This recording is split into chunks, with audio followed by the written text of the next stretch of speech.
When you look at all the Blue Oyster Cult heydays, there was one guy that was there for most of it. It's Alan Lanier, who played guitar and keyboards for Blue Oyster Cult, along with Albert and Joe Bouchard, Eric Bloom, and Buck Dharma. What a lineup of a band that was during their heyday. And like I said, Godzilla, Don't Fear the Reaper, Burning for You, and there's so many other songs, but we're just skimming it. We talk about the late, great, and he did pass away, Alan Lanier on Rock History Music.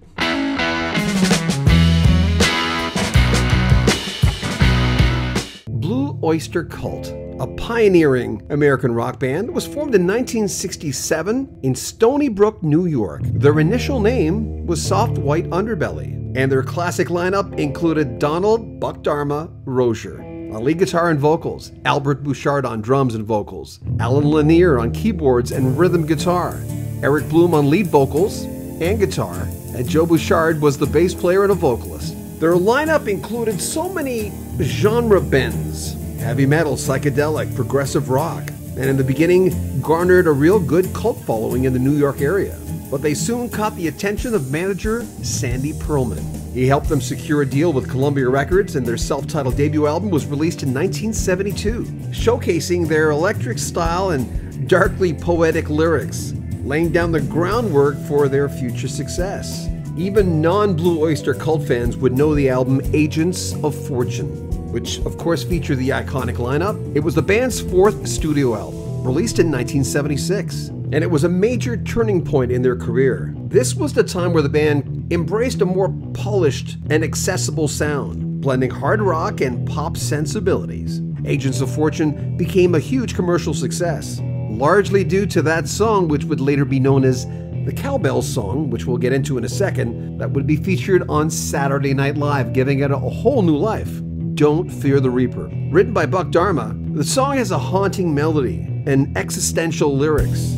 It captured the imagination of a large audience. Don't Fear the Reaper reached number 12 on the Billboard Hot 100 and remains a staple on classic rock radio. Another was Godzilla, released in 1977 from Spectres. Godzilla is sort of a tongue-in-cheek tribute to the famous Japanese monster. It, again, was written by Buck Dharma, and the song features one of those real driving riffs, powerful lyrics, describing the creature's destructive rampage. It became a fan favorite, and it's known for its powerful guitar solo. It's also really catchy.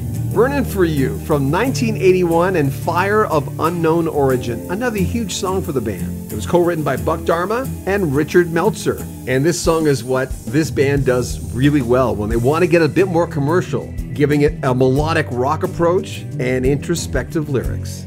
The track became a top 40 hit, reaching number 40 on the Hot 100, and was bolstered by a heavy rotation on MTV. Overall, Blue Oyster Cult's legacy is firm in the rock and roll history books, combining some great pop at times, a lot of rock, and metal genres. The band was always well known for complex arrangements, fantastic lyrics, and a willingness to experiment. That's what set them apart from their contemporaries. Now the resurgence of Blue Oyster Cult's song Don't Fear the Reaper. It was significantly influenced by a sketch on Saturday Night Live that aired on April 8th, 2000. The sketch was known as More Cowbell, and it became an iconic moment in pop culture, revitalizing interest in that one song and the band. In the sketch, actor Christopher Walken plays a music producer, Bruce Dickinson, and he's overseeing the recording of the song Don't Fear the Reaper. Will Ferrell portrays Gene Frankel, a fictional cowbell player who's very enthusiastic about playing excessive cowbell, which becomes the focal point of the whole skit. Now, despite the band's attempts to focus on the overall recording of the song, Walken's character insists that the track needs more cowbell. Walken delivers that now iconic famous line, "Guess what? I got a fever, and the only prescription is more cowbell." Now, the humor, of course, and the absurdity of the skit really struck a chord with fans, and it's become one of the most famous Saturday Night Live skits of all time. And that's when Don't Fear the Reaper had a resurgence. People wanted to hear it. And now it's ingrained in pop culture for a whole other reason. Mr. Lanier, we lost him a little while ago. How would you describe him? Um, the original chemistry of Blue Oyster Cult is unique in the sense like every band is. You don't really know what you're getting. You're not really choosing members, with any kind of scientific precision, at least in our case. We just all fell together. So the personalities were a unique stew. It's Alan's style and influences and life are different than everybody else's. And in a lot of ways, you don't really understand them until they're gone. And then you look back on it. You can really look back in hindsight and see what exactly Alan's contribution was. And and now it's just nostalgic and just miss him. I just did a thing on Cream last night because I interviewed Malcolm, Jack Bruce's son. And it's interesting. Every time I go back and circle back and do something on those three guys, I learn so much more if you dig deeper in how influential they were. And then you talk to people my age sometimes and they'll know and some don't know. And the thing I always say, you could have 1,000 years and you don't have enough time, even if you have Spotify or whatever you choose, to basically discover everything. There's just so much music in all of our pasts. Yeah, yeah, I think you're right. I think, and that's you could extend that metaphor to life in general. There's just way more than you could possibly. It must have been nice, when you were a farmer. Your grandpa was a farmer, and you'd be a farmer, and that would you know what your life was, from the get-go. But the pace of change now is just ridiculous. Remember, Jagger said, "Oh, I thought the Stones would last like 2, 3 years because when you're a young man, obviously, no young man thinks about being 50. It's not advantageous to do that, and your brain's not wired that way." What about you in the band? I mean, it's Yeah, been no, I mean, I thought I was very fortunate, to get a recording contract with Columbia when we signed Columbia's Blue Oyster Cult. But I thought, yeah, we'd make a record, two, maybe three, and then I'd do something else for the rest of my life. It didn't work out that way. Yeah. why do people say that about him? I don't know. Well, I don't know. I know that, and I have not. To you, he's a good player. Yeah, he's a great player, and but not just great, inventive. And I think that he's gotten to a point in Metallica where the other guys are like, come on, just play a regular beat, and and he is. He's more about making the band happy than making himself happy. Mm-hmm. I would tell him, go crazy, man. Whatever you want to do. By the way, what are your students? Is there students or anybody? And I know cowbell will come up, but besides the cowbell, what do people ask you about the most? Besides the Don't Fear the Reaper? Ooh, I don't know. Is that a big one? It's cowbell. Yeah. By far, Reaper, is Burning for You is also a big one. I've done astronomy with students. They've done some incredible versions of astronomy with some of my students. I'm retired from teaching now, but back when I'd had a great time doing that. But would they ask you about Metallica's version? I mean, would they? Oh yeah, we'd talk about that. Yeah. That was another thing that brought in a lot of people. Like, how did you get that? I don't know. Lars said he wanted to do it. And James, they're old fans of BOC. The whole feel of that song, your original version. Yeah. The whole feel of that song is just, to me, that is just one of those stare at the speaker tunes. From the band's history. I really like that one. Well, that was a magical time. We were recording at it was Studio C for Columbia, which is this old church, and I had heard that it had a great history.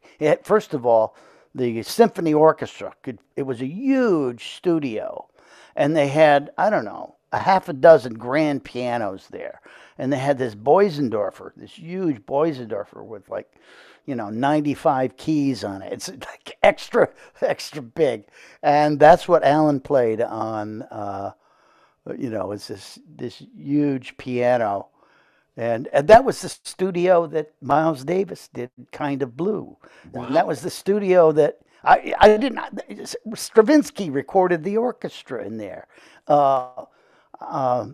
Dave Brubeck did Take Five in that studio. And now it's condos. We closed it down. It's gone.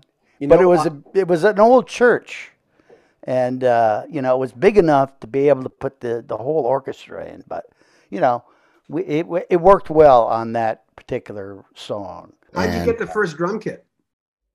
The very first gigs that I played, the first gig I borrowed a few drums from the music teacher at the school, and then the next gig I borrowed. There was a guy who played drums with my uncle, and I borrowed his drum kit. And then then we had some other gigs we had coming up, so I went out to the music store and I bought a used drum kit. It had a 26-inch bass drum, Slingerland, a Slingerland Radio King snare with like 10 lugs, like it was heavy as hell. And then, and that was it. Just a snare drum and bass drum. And it had a hi-hat with the hi-hat cymbals were like that thick. They were like, a quarter of an inch thick. They sounded like ding, ding, ding, ding, ding, ding, ding, ding. It was like awful. They're awful. Just the worst, and then I had a splash cymbal. Yeah. No ride. Just hi-hat, a terrible hi-hat, a terrible splash, and a snare drum and a bass drum. And what would you tell him now, if you could? If you could tell him anything, what would you tell him? That kid there. Oh, wow. And what kind of a kid was he? Do you remember that version of yourself?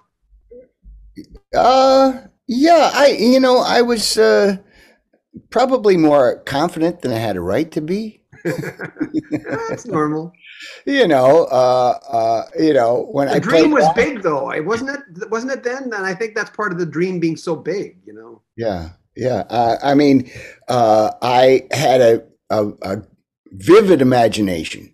Right. I sometimes would struggle in school because I would be daydreaming. I just couldn't follow the teacher. I'd start looking outside and thinking about that baseball game that I'm going to play, and I got to try and hit a home run this time. And, that guy called me out, and I'd be thinking about all this other stuff. And then the teacher would say, "Albert, what's the answer?" And I'd be, I wasn't paying attention. I'm sorry.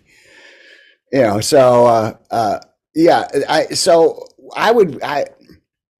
would practice. When I got my drum kit, I played it in the house for about a month. And then my mother said, "You have to move your drum kit out to the barn." We lived on a farm, but we didn't have cows, but we had a barn. My father bought it because he had 7 kids. So he wanted, the kids to stay out of trouble, He thought if we lived in town, we'd be getting in trouble. And what were the acoustics like in the barn?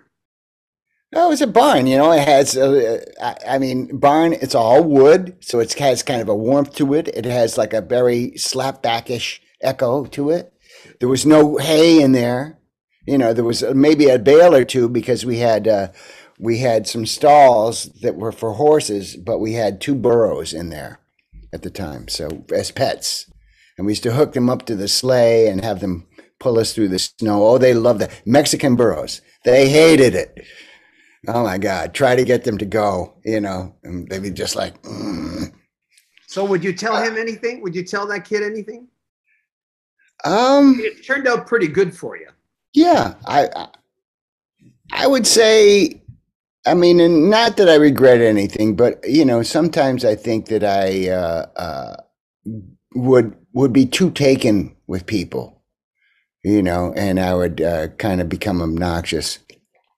And when you like somebody or you or you're interested in somebody, you know, and I'm not just talking about females, but males too, you know, when you're interested, you know, you can come on. I think that if I could have said something, I would have said, just take it easy. You know, if you like them, they most likely like you, and you don't have to, you know, bother them all the time about it. The fact that a lot of you guys sang what made a real difference to me. I know some people just it's like the album on the wall there, Brad Delp, that for Boston, they want just one guy in that layered vocal. Yeah, I know. I wanted spice. Give me stuff. Well, we come from the Beatles generation, you know, and they managed to have 4 amazing vocalists. Yeah, I've been listening to the Beatles channel on one of those satellite things, and it's amazing. It's just amazing, you know. You ever meet one of them? No. I've tried. I've tried. I've met Mick Jagger. I've met Roger Waters. I've met Pete Townsend. You know, and they're those are probably the most famous people I know.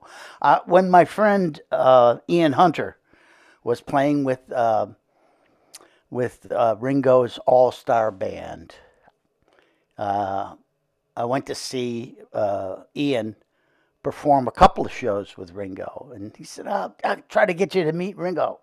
Never happened. It was New York. It was out on Long Island. It just wasn't going to happen. It was, you know. So that's okay. I've got to see Ringo play quite a few times, and I'm still waiting for his call. Sending it up to the ether. He every interview I mention this. Ringo, give me a call. I'll call you back. See, Ian didn't want to do it. You know. What would you tell Ringo Starr? What would you? Oh, I'd say, when do we start? You know, what songs do I need to know? I played with Ringo's musical director for many years. A good friend of ours. I know. I have saxophone player. He's on one of our albums. We gave him a job. Mark Rivera. We gave him a job on the. Let's see. It was the. Okay, now I'm the Cultosaurus Erectus album, and he had his band that he was playing in had broken up at the time. But my brother Albert's always the instigator about these things. Called him up, said, "Mark, can you play on our album?" And he really needed that gig. I mean, he was kind of like depressed about it. Then of course he goes on. He takes over the saxophone for Billy Joel, and then Ringo hires him for, 15 years in a row, I don't know if he's doing it now, but I know Mark pretty well, so. We'll have more from Buck Dharma coming up in the next few days. Make sure you comment on our videos, subscribe to our channel, and share our videos. If you want to help out Rock History Music, there's a link at the very top where you can make a donation or join our Patreon, but subscribe to our channel and like the videos. Share them on social media. Would appreciate that. I'm John Bowden. This is Rock History Music.